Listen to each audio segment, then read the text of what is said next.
ونتوكل عليه ونعوذ بالله من شرور أنفسنا ومن سيئات أعمالنا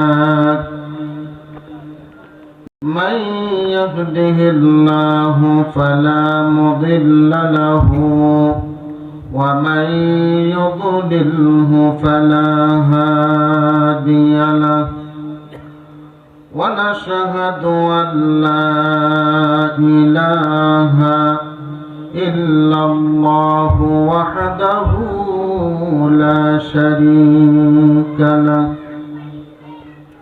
وداعيا إلى الله بإذنه وسراجا منيرا فقد قال الله تعالى في كلامه المجيد وفي الفرقانه الحميد أعوذ بالله من الشيطان الرجيم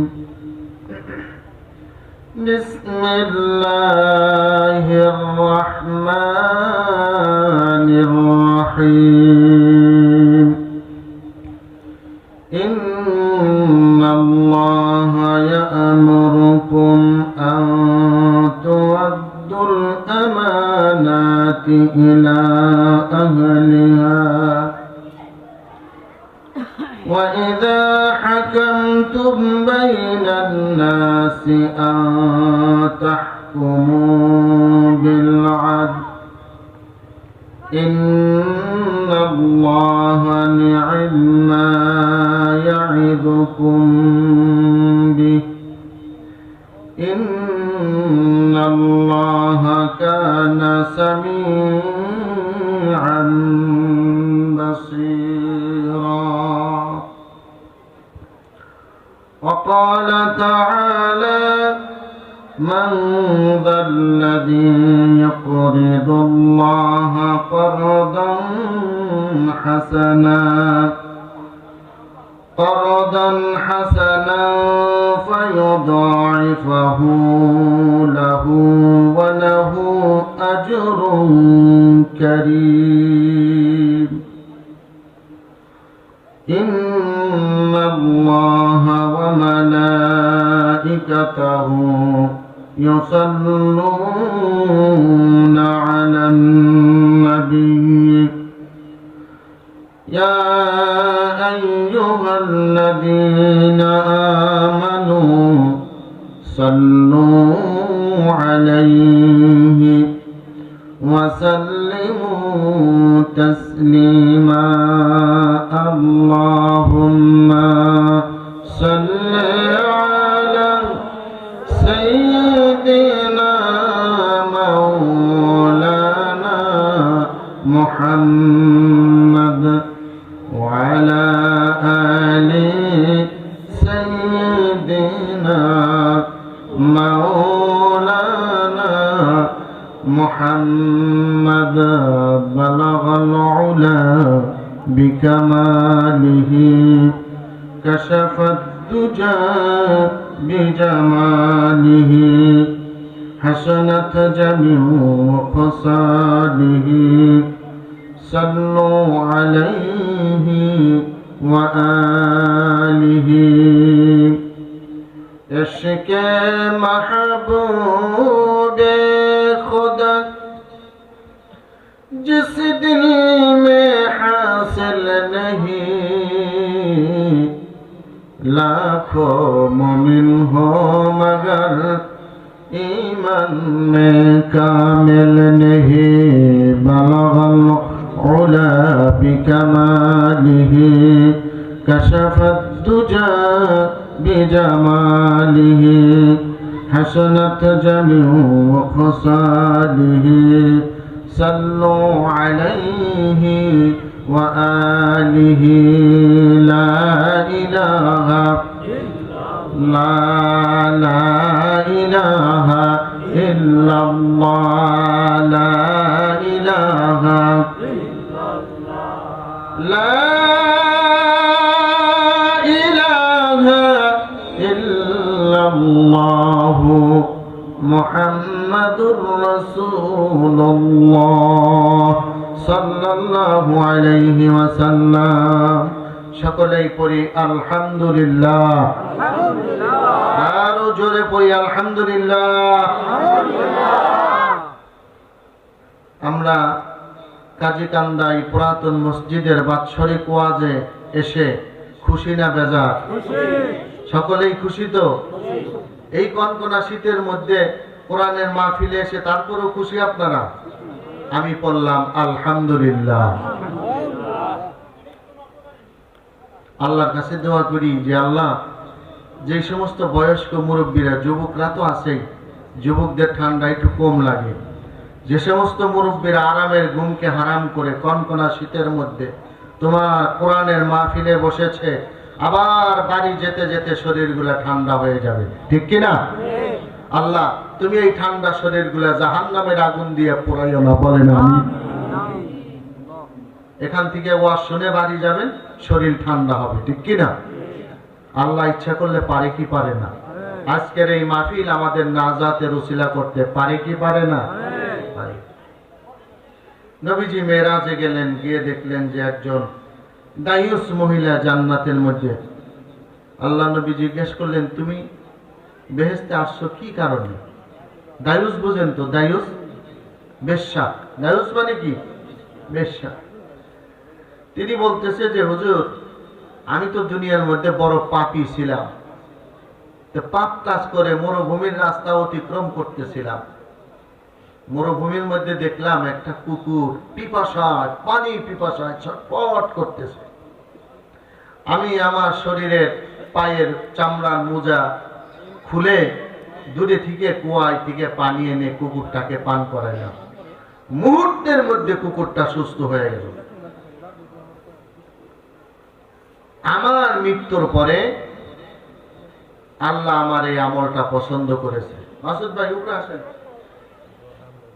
আল্লাহ আমার এই মরুভূমির মধ্যে যে পিপাসার্ত কুকুরকে পানি পান করাইছি, এই কাজটা আল্লাহ বড় পছন্দ করেছে। মৃত্যুর পরে আল্লাহ বলতেছে, আমার বান্দী, তোমার জীবনের কোনো কাজ আমার ভালো লাগে নাই, কিন্তু মরুভূমির প্রান্তরে একটি পিপাসার্ত কুকুরকে তুমি পানি পান করিয়েছ, এই আমলটি আমি আল্লাহর বড় ভালো লেগেছে। যাও, এর বিনিময়ে আমি তোমাকে ক্ষমা করে দিলাম।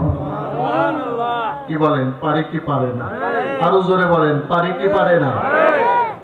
রাত্রিবেলা ঘুমিয়ে আছেন, একটি ছোট্ট বিড়াল ছানা আপনার ঘরের পিছনে মিউ মিউ করছে, আপনার ঘুমটা ভেঙে গেল। বিড়াল ছানাটাকে আপনি গেটি ধরে উঠানের মধ্যে যে সালাটা আছে, সালার মধ্যে বসায় ডেকে দিলেন। ওর মিউ মিউ শব্দ বন্ধ হয়ে গেল, থরথর করে কাঁপতেছিল, কাঁপুনিও বন্ধ হয়ে গেল। আল্লাহ কিয়ামতের দিন ডাক দিয়ে বলবে, রে বান্দা, তোর জীবনের কোনো আমল আমার কাছে ভালো লাগে নাই। ওই যে কনকনা শীতের রাত্রে তোর ঘরের পিছনে একটি ছোট্ট বিড়াল ছানা মিউ মিউ করতেছিল, আওয়াজ শুনে তোর ঘুম ভেঙে গিয়েছিল। আমার এই সৃষ্টির প্রতি তোর ভালোবাসা জন্মেছিল, তুই ভালোবাসা দেখিয়েছিলি, ঘাটটা ধরে উঠানের সালা দিয়ে তাকে ঢেকে দিয়েছিলি। আমি আল্লাহর এই কাজটা বড় ভালো লেগেছে, এর বিনিময়ে আমি তোকে ক্ষমা করে দিলাম। ইবনে দাউদের হাদিস, রাসূলুল্লাহ মেরাজে যাওয়ার পরে জান্নাত ভ্রমণ করতে করতে একজন যুবককে দেখলেন। জিজ্ঞেস করতেছে, যুবক, তুমি কি আমল করে আল্লাহর জান্নাতে এসেছো? যুবক বলতেছে, বিশ্বনবী, আমি ছোট্ট একটি কাজ করেছিলাম। রাস্তার ধারে আমার বাড়ি ছিল। একদিন ভোরবেলা উঠে দেখি রাস্তার মধ্যে একটা গাছ পড়ে আছে। আমি মানুষের যাতায়াত রাস্তাটা পরিষ্কার করে দিলাম, গাছটা কেটে দিলাম। আমার মৃত্যুর পরে মালিক ডেকে বলতেছে, রে আল্লাহর বান্দা, ওই যে রাস্তার কাছে তোর বাড়ি ছিল, মানুষের যাতায়াতের রাস্তাটা তুই পরিষ্কার করে দিয়েছিলে। আরে যুবক, তোর এই কাজটি আমি আল্লাহর বড় ভালো লেগেছে, এর বিনিময়ে আমি তোকে ক্ষমা করে দিলাম। আমার ভাইয়েরা, আমার বন্ধুরা, মরুভূমির প্রান্তরিক একটি পিপাসার্ত কুকুরকে পানি পান করানোর কারণে আল্লাহ একজন দাইয়ুসকে যদি ক্ষমা করে দিতে পারে, পুরাতন কাজী কান্দার আজকের এই মাহফিলে কনকনা শীতের মধ্যে যেই সমস্ত মানুষ আরামের বিছানাকে লাথি মেরে আল্লাহর কোরআনের বাগিচে এসে বসেছেন, কিয়ামতের ময়দানে আল্লাহ বলবে, রে বান্দা, ইচ্ছা করলে চার দোকানে বসে আড্ডা মারতে পারতি, ইচ্ছা করলে টাস খেলাইতে পারতি, ইচ্ছা করলে বাড়ি ল্যাপের নিচে শুয়ে শুয়ে কোরআনের মাহফিল তুমি শুনতে পারতা, কিন্তু সব কিছু ধরে ফেলিয়ে তুমি আল্লাহর কোরআনকে ইজ্জত করেছো, সম্মান করেছো, কোরআনের মাহফিলে গিয়ে বসেছো। ওরে বান্দা, তোর জীবনের কোনো আমল আমি আল্লাহ পছন্দ করি নাই, কিন্তু কাজী কান্দার 2026 সালের জানুয়ারি মাসের 6 তারিখ দিবাগত রাত্রিতে ওই যে কোরআনের মাহফিলে বসে বসে আল্লাহর কোরআন তুমি শুনছিলা, আমি আল্লাহ রাব্বুল আলামিন আমার বড় ভালো লেগেছিল। কনকনা শীতের মধ্যে আমার বান্দা কোরআন শোনার জন্য এসেছে, তোর এই আমলটি আমি আল্লাহর বড় ভালো লেগেছে। যা বান্দা, আমি এর বিনিময়ে তোকে ক্ষমা করে দিলাম। জোরে কোন সুবহানাল্লাহ।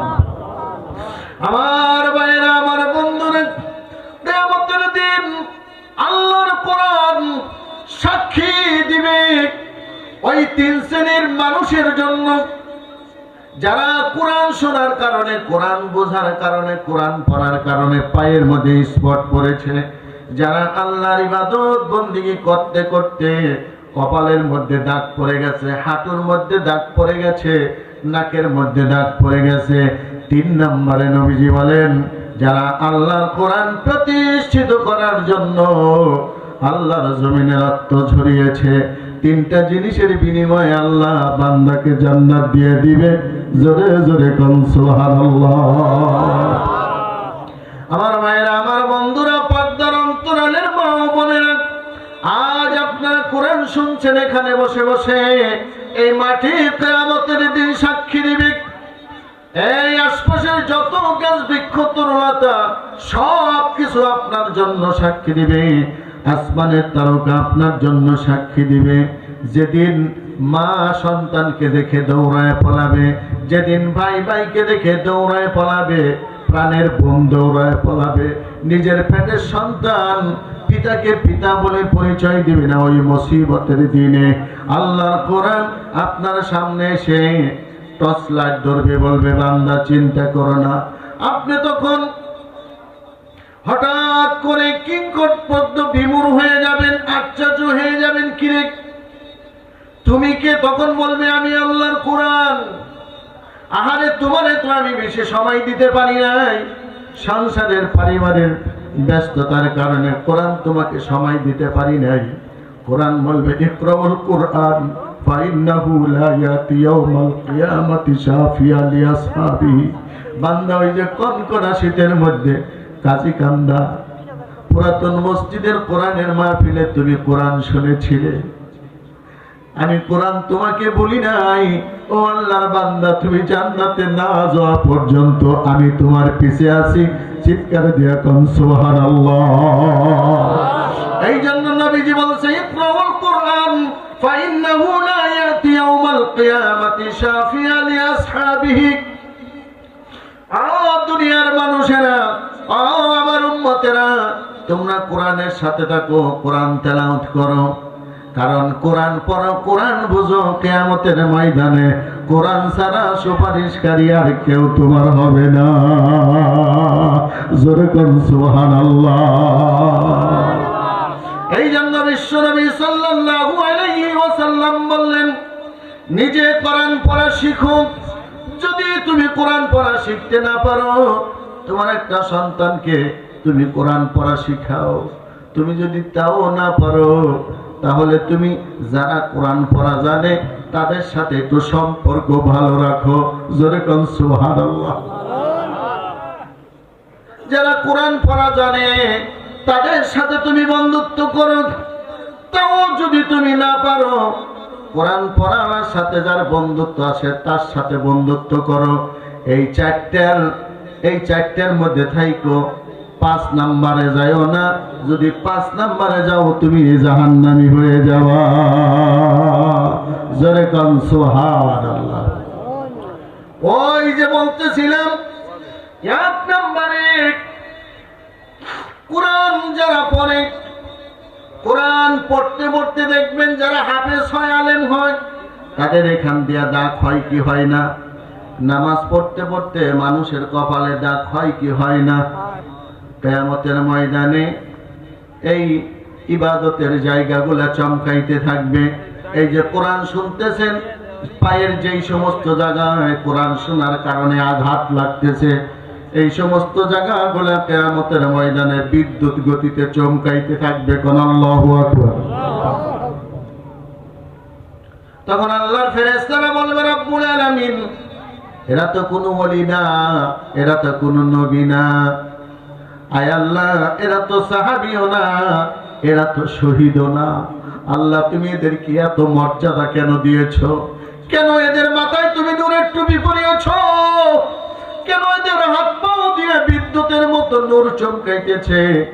আল্লাহ বলবে, ও ফেরেশতারা, এরা আমার কিরাত পিপাসক বান্দা। জোরে কোন সুবহানাল্লাহ। আমি আল্লাহর কোরআনকে ভালোবেসেছি। আমি আল্লাহর কোরআনের আলোচনা যেখানে হয়েছে সব কিছু ফালাইয়া কোরআনের ডাকে সাড়া দিয়ে কোরআনের মাহফিলকে সৌন্দর্য করেছে। আমি আল্লাহ তাদেরকে ভুলি নাই। ফেরেশতারা, এই সমস্ত বান্দাদেরকে জান্নাত দিয়ে দাও। জোরে কান সুবহানাল্লাহ। আর একটা ঘটনা বলি। আল্লাহর নবী একদিন বসে আছে মসজিদে নববীর মধ্যে। হঠাৎ নবীজির টাকনোর উপরে গিরা পর্যন্ত কাপড়টা উঠে গেছে। হযরতে ওমর বিশ্ব নবীর ওই পায়ের দিকে খেয়াল করেছে।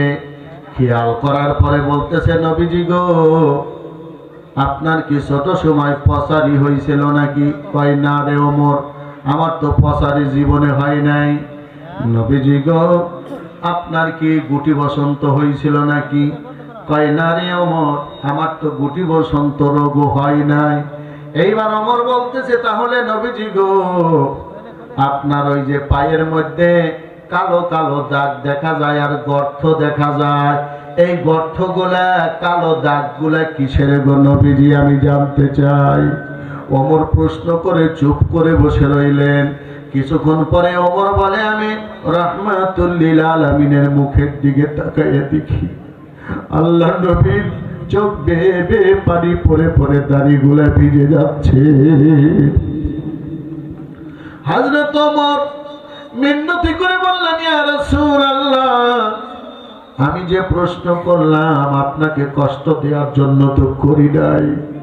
আপনার চোখে পানি কেন গো নবীজি? আমি জানতে চাই। আল্লাহর নবী বলে, ওমর, আমি জানি তুমি কষ্ট দেওয়ার জন্য প্রশ্ন করো নাই, কিন্তু তুমি যেই প্রশ্ন আমাকে করেছো, ওমর রে, প্রশ্ন করার পরে আমার সেই তায়েফের কথা মনে পড়ে গেছে।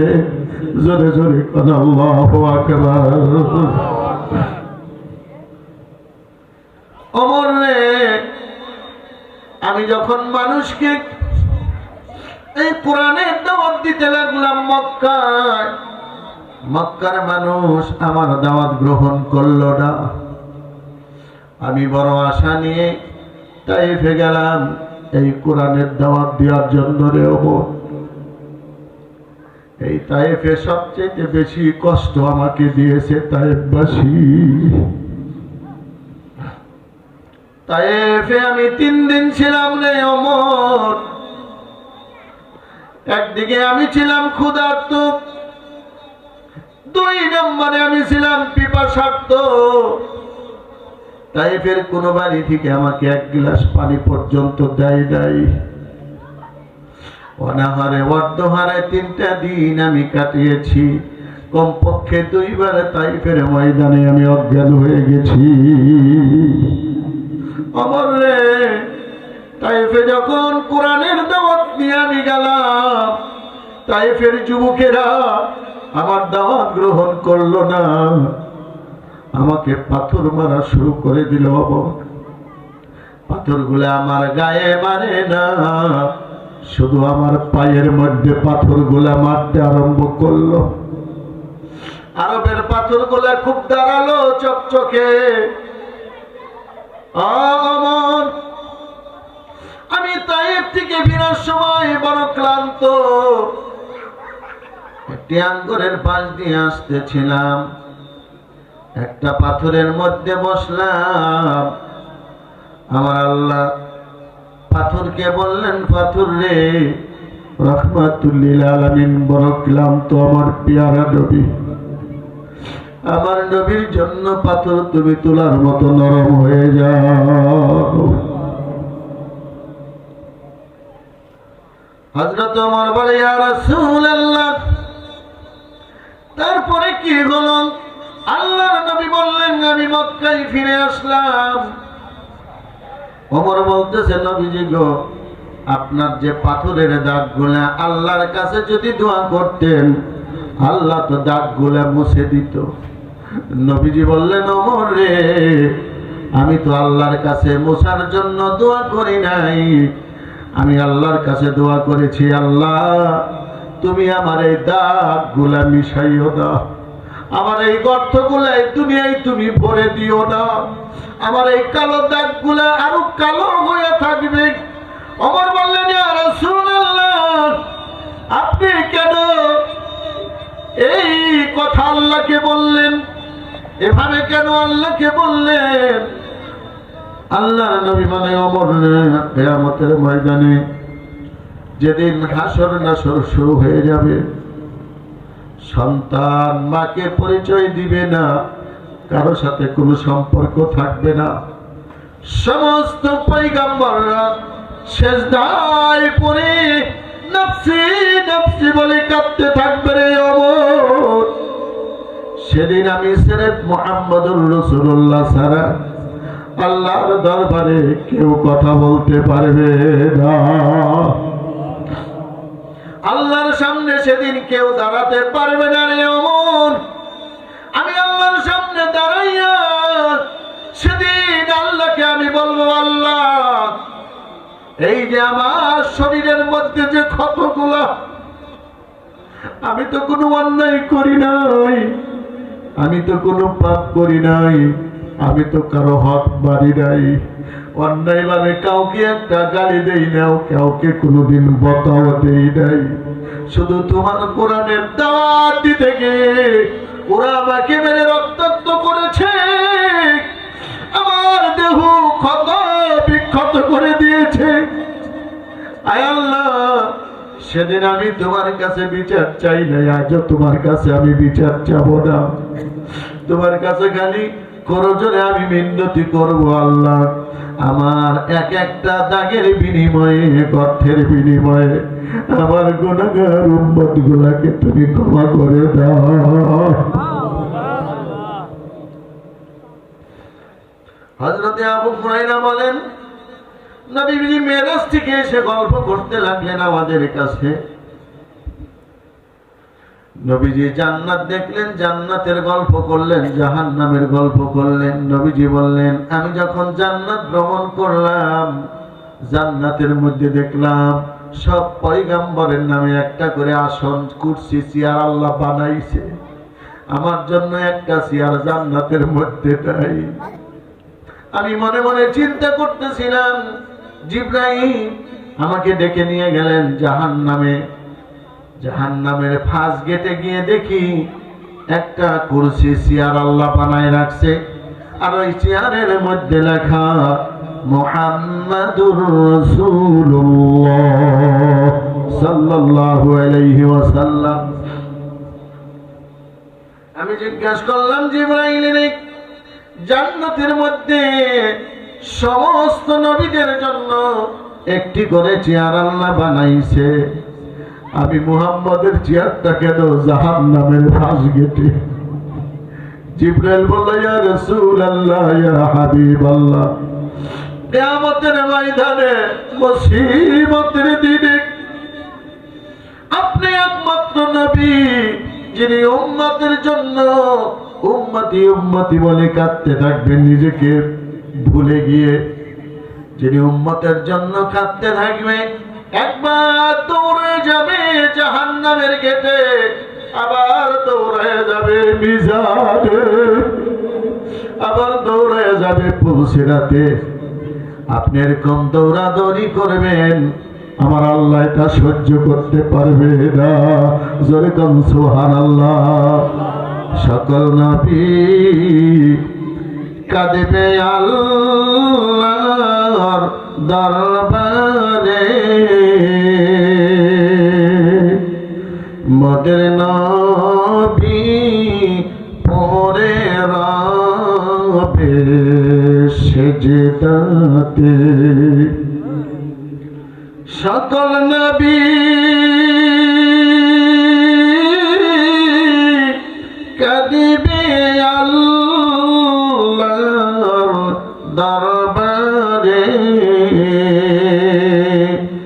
নবী মুহাম্মদ পড়ে রবে সেজদাতে। আল্লাহ গায়িকা বলবে, দোস্ত মুহাম্মদ আজ কেন সেজদা করছো মাঠের পর? জোরে বলুন আল্লাহু আকবার। একটা বাচ্চাওয়ালা মুরগির কাছ থেকে একটা বাচ্চা যখন ছিলে সো দেয়, আমার বাবাজিরা, মুরগিটা জীবন বাজি রেখে ওই বাচ্চার পিছনে পিছনে উড়াল দেয়।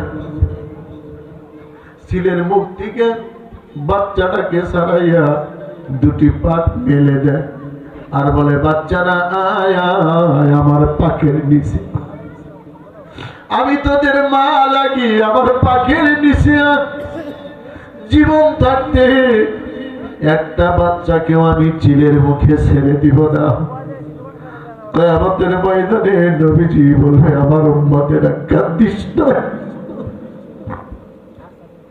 পুলসিরাতে যায় সাক্ষ্য দিবে, পুলসিরাতে গিয়ে সান্ত্বনা দিবে, উম্মতেরা কাঁদিস না, আমি মুহাম্মদুর রাসূলুল্লাহ তোদের নবী লাগি।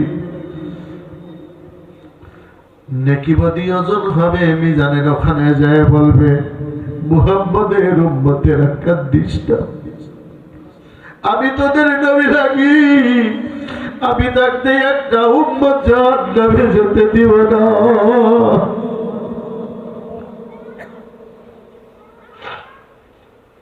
জিবরাইল বলে, নবীজি গো, আপনি এরকম দৌড়াদৌড়ি করবেন, আল্লাহ এটা জেনে, আল্লাহ রাব্বুল আলামিন আপনার এই দৌড়াদৌড়ি সইতে পারবে না। বলবে, নবী আমার, জাহান্নামের ফাঁস গেটে তুমি বসে যাও, এখান থেকে তোমার উম্মত গুলাকে তুমি জান্নাতে পাঠাইয়া দাও।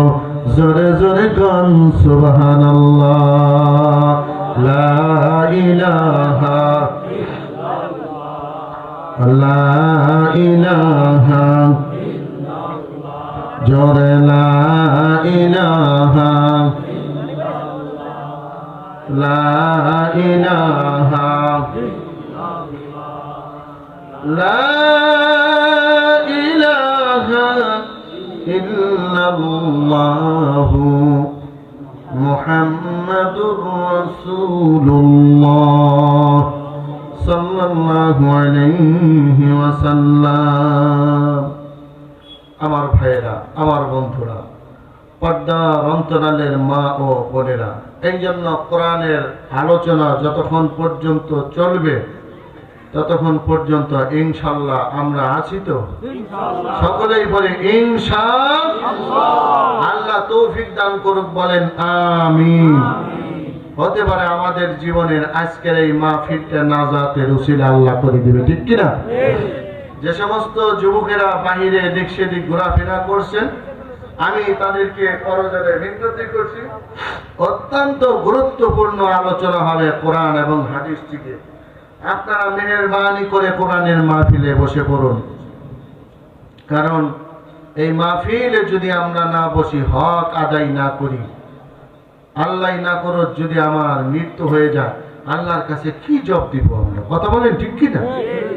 যে বেটা তোর কোরআনের মাহফিল খালি ছিল আর তুই বাইরে চানাচুরের দোকানে হোটেলে এদিক সেদিক ঘোরাফেরা করছিস, কোনো জবাব আছে? এই জন্য এদিক সেদিক যারা আছেন, আমি সকলকে কোরআনের মাহফিলে এসে একটু মনোযোগের সহিত বসার জন্য অনুরোধ করছি, কারণ যাতে কিয়ামতের দিন আপনার আমার জন্য আল্লাহর কোরআন সাক্ষী হয়ে যায়। সুবহানাল্লাহ, ঠিক কিনা বন্ধুগণ? এই জন্য আসুন আমরা সেই কোরআন থেকে আলোচনা করব ইনশাআল্লাহ। আরো জোরে বলুন ইনশাআল্লাহ। যুবক